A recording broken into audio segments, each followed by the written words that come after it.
Hi everyone, it's Dr. Jenny. I am recording this on Election Day 2020, and it is on the West Coast, so we still have no idea what's happening.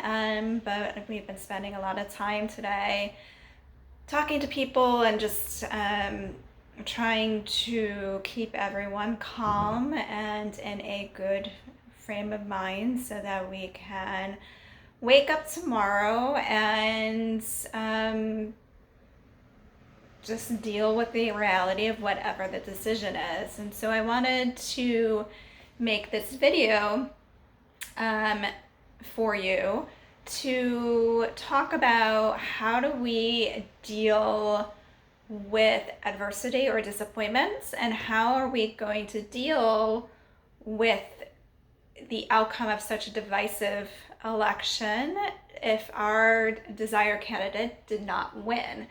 And this election, unlike many other elections, is definitely highlighting how divided our country has been. And I think I read a news article today that our country hasn't really been this divided since the Civil War in the 1800s. So we're definitely going through some major changes. I don't think anyone is surprised given what's happened already in 2020 between coronavirus and the way that this election has gone. So, to kind of set the stage for the discussion of how we're all going to cope when we wake up on November 4th, I pulled a card from one of the oracle decks that I do use, and this one is about the divine feminine energy. And the card that came up is the Book of Changes. And I think that's fitting. I think that change can go in any direction. I think the purpose of the card is to remind us that what we desire, what we want, may not actually be what is necessary for the overall growth and evolution of the entire world. And so one of the things that we learn from psychology and kind of learn from the science of managing adversity is that we learn how to shift our mindset. And since 2016, everyone has had significant trouble handling their mindset around a candidate who then became president, who was not exactly what the majority of the popular vote thought was a good fit for the country. And for 4 years, we've been fighting, and the choice of words that have been used have gotten incredibly negative on both sides. And, many people can argue for good reason. And when you are in that place of feeling like you need to advocate, when you're in that place of fear that if you don't advocate and say the things that are on your mind, that something bad is going to happen, then there are things that go out into the world that cannot be taken back. So as we wake up tomorrow, there will be change. And for you, that change could be amazing. That change could be that your candidate has won and you've decided to take the day off of work, and you are going to self-care it up, and you're going to celebrate, and you are going to revel in the greatness of our democracy, and to remember what it is like to be truly American and have the choice and the right to vote, and to really take that in and be in a place of gratitude tomorrow. Others of you might be feeling really scared and feeling like the whole world is falling apart, or that your view will never be heard or understood or respected. And being in that kind of negative place is not good for our overall mental health, and it's also not good for our immune system, and we are still very much dealing with an upcoming impending round 2 of coronavirus. So how are we going to cope? And what things have we learned from psychology, which has been a profession for a very long time? Surely someone has come up with something that could teach us how to cope with these extraordinary times. And I think if you start to think about the stories of people who have been through really horrible, horrible situations, The stories of those people, and maybe in your family, who survived the Holocaust, the stories from those people who lost loved ones fighting in a war, or many wars we've had over the past few decades. The loss of loved ones during Corona, the loss of, innocence and joy and play that we've had over the past, few years. If you start listening to other people's stories, you start to realize that suffering is a universal concept, that we all experience it, and that if we accept it as part of the just universal process and part of our growth and development, it becomes a less scary thing for us to face and have to deal with. If we can shift our mindset away from the fear and into acceptance, we open the door to the possibility of pivoting and figuring out what our next steps and moves are. But if we stay with the fear, there will be no possibilities to pivot. Fear is probably one of the strongest emotions that we have. I think that we've seen how much fear has guided this particular election. I think we see that fear guiding the decisions throughout our history of the average everyday person thinking that they don't have any power. And one of the things that the US election does demonstrate that other countries do not have is that our right to vote is sacred, but it doesn't mean that we get to control the outcome of an election. And that is such a difficult and universal lesson for all of us, that we may think that we are the most amazing person on the planet. We may think that we've done everything right. We may think we've made all this money, have a bajillion followers on Instagram, and life should treat us the way we deserve to be treated. That is not how evolution happens. Evolution happens through change. And right now, we are incubating probably the greatest change that the people who are alive now have seen in a very, very long time. In his book, William Bridges, I think it was written 40 or 50 years ago, his book is called Transitions. And I love his book. And the reason why I love that book is that not only is he very honest about his difficulties with transitioning out of his very academic career into doing something different, but he's very, very honest about how much grief there is when we come across change. And it doesn't matter if the change is good, and it doesn't matter if the change is something we don't want. We often believe that we're going to grieve when something bad happens. But in reality, when some very good things happen that reflect a transition and a major life change, that's when the grief comes. For so many of us, for the past 4 years, we've been holding on to a tremendous amount of trauma, a tremendous amount of pain, and a tremendous amount of anger and fear and frustration.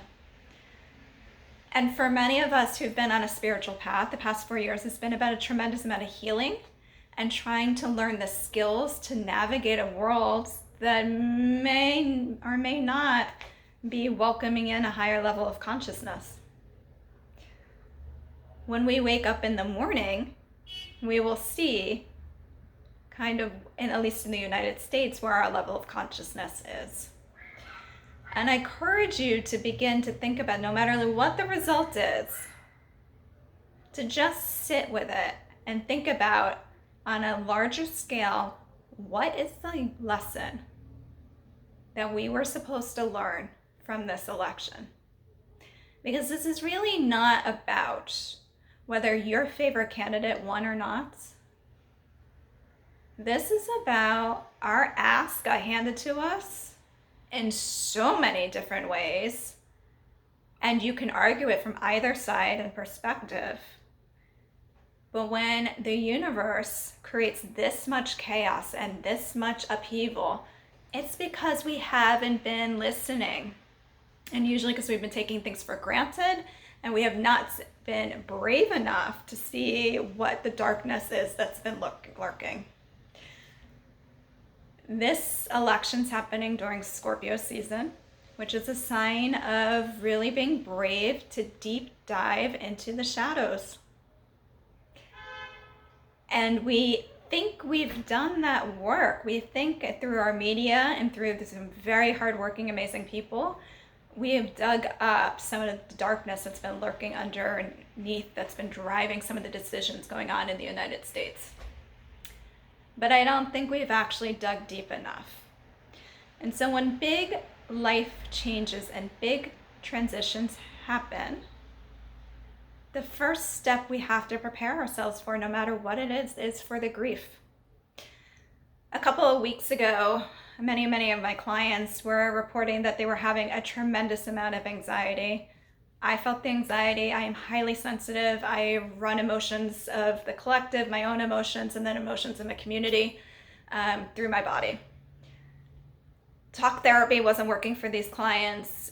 Trying to find ways where they could get some self-care or body work during coronavirus, depending on where they were located, whether things were open or closed or not, was very, very difficult.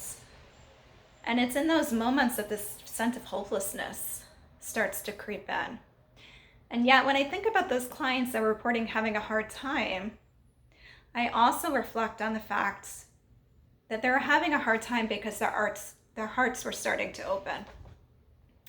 And our hearts have been closed for so damn long in this country. We have suppressed all of our emotions. We have suppressed our desires. And we have channeled those things into some really, in some ways, unacceptable and inappropriate behavior. And when we don't own our emotions and we don't own our desires and we don't see both the light and the darkness to them, we get very distorted realities.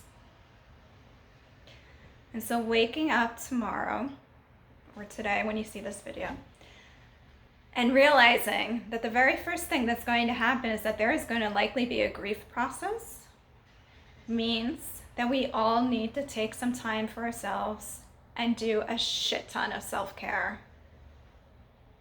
Our nervous systems are wrecked from trying to keep up with the news. Our nervous systems are wrecked from trying to vote. Our nervous systems are wrecked because of Corona and we've been living with our significant others. Our nervous systems are wrecked because we've been trying to homeschool our children and keep a full-time job. And then we were just told that we're going to have to do this for another year. Our bodies are completely shots right now, and this election is the icing on that cake. And so when you watch this video, I want you to mindfully think about, what is it that you need to do today to take care of yourself? Do you need to call in sick from work and tell them that you have post-election grief and fatigue and that you need to take a couple days? Because I think at this point, I think every employer in the world would probably understand that. Is this a day that you are going to tell your family, look, I love you, but I'm going into the bathtub for 2 hours. Please don't disturb me. Like, I really, really at this point need to clear my emotions. Please be respectful and set the boundaries that all of us need around our energy. Is today going to be the day that if you can't go get a manicure, that you're actually going to do it yourself and put on some music and try to dance out your emotions? Or is today the day that you start writing that book you've been thinking about since we all went into lockdown but haven't been able to figure out how to get started? The emotions have to be processed, and they have to move beyond bitching and complaining, excuse my language, from New York, bitching and complaining on social media that so-and-so is bad and this person is good. We have to stop the name calling, and we need to get very serious about our work. and very serious about this opportunity to incubate some major changes that I believe are going to reignite a passion and our love of creativity, our love of emotions, and our love of desire that is going to bring this country back to life. But according to William Bridges, the first stage we walk through as this heart is opening is grief. And grief is not an easy emotion to deal with, and we certainly do not do a good job talking about it. So I think very few psychologists even specialize in grief. But I remember my days in post-Katrina New Orleans, where I was on my internship as part of the first group of trainees back into the city. So this is 2007, after Hurricane Katrina in 2005. And I had a rotation in the pediatric oncology units. And there was a lot of death and dying that happened in that unit. But the things that I learned from those children, who are often only 6, 7, or 8 years old, about joy and about just life in general, is that we've forgotten that we should not be taking things for granted. That every minute of every day is a possibility to feel joy, and that our emotions are the thing that makes us human. So if you can be with a 6 or 7-year-old who's celebrating their last days because they know they're moving on because their cancer has just wrecked their body. If you've ever had the privilege to be around someone like that, you know how much joy there is and how much grief and sorrow there is for their parents. So I'm encouraging you today to take the time that you need to get off social media, to get quiet, and to really think about the changes that have just happened, and then the changes that you want to happen come 2021. And if there's anything else that you need, please send me an email. I'm happy to do another video on grief specifically. But I don't want you to wake up, think the world has changed for the better, and then be shocked and surprised when the tears or the anger start to flow. We got to get through the grief first before we get to the joy. But if anything has taught me about that process, it's our children showing us that it doesn't have to be a long process.